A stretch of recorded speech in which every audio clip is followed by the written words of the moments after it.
বঙ্গে গেরুয়া ঝড়, দমদম উত্তর থেকে বিজেপির টিকিটে জয়লাভ করেছেন সৌরভ শিকদার।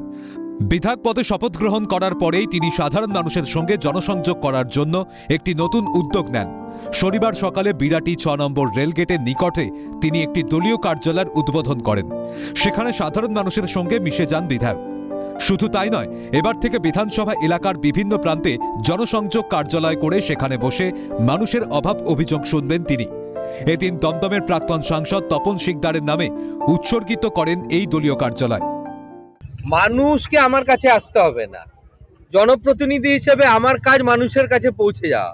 তাই পুরো উত্তর দমদমে আমি বিভিন্ন জায়গায় বসার জায়গা করছি যাতে সেই এলাকার মানুষ পৌঁছে যেতে পারে।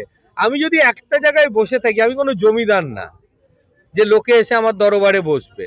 আমি এখানে মানুষের ভোটে নির্বাচিত বিধায়ক, মানুষের সেবা করার জন্য এসেছি।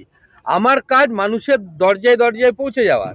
এখন মানুষের দরজায় হয়তো ফিজিক্যালি সব জায়গায় বসা সম্ভব না, সেই জন্য আমি চেষ্টা করছি বেশি সংখ্যক জায়গায় আমি পৌঁছে যেতে, যাতে একটা এলাকার মানুষ সেখানে এসে আমার সাথে দেখা করে তাদের সুবিধা অসুবিধার কথা বলতে পারে। জনসংযোগ অফিস মানে কি? একটা টেবিল, 4টে চেয়ার যেখানে মানুষ এসে কথা বলতে পারে। আমি সেটাই করার চেষ্টা করব, যাতে মানুষ গিয়ে সেখানে কথা বলতে পারে। আমার বিধায়ক প্রতিনিধি থাকবেন বা যারা আমার পার্টির সিনিয়র কার্যকর্তারা আছেন তারা আমাকে গাইড করবে। বিধায়ক জানান, তিনি তার প্রয়াত কাকা তপন শিকদারের সাথে এই অফিসে আসতেন। তারপর দলীয় কার্যালয়টি ক্ষতিগ্রস্ত হয়। এখন সেটি আবার নতুন করে তৈরি হওয়ায় আবেগপ্রবণ হয়ে পড়েন তিনি। দেখুন, এই পার্টি অফিসের সাথে আমার নিজের ছোটবেলার অনেক স্মৃতি জড়িয়ে আছে। আমার কাকা প্রয়াত তপন শিকদার, যার নামে আজকে এই পার্টি অফিস উৎসর্গিত করা হলো, এই রমেনদা রয়েছেন, চরিতদা আছেন, শঙ্করদা রয়েছেন, বিভিন্ন পুরনো এনারা এই পার্টি অফিস শুরু করেছিলেন।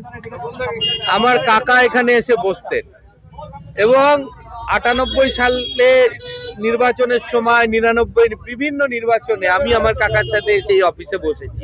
যেহেতু বর্ষা আসছে, সেই জন্য আমরা একটা টেম্পোরারি স্ট্রাকচার এখন করে নিলাম। বর্ষাকালের পরে এটা নিয়ম মেনে পারমিশন নিয়ে এখানে একটা পূর্ণাঙ্গ পার্টি অফিস তৈরি হবে। কারণ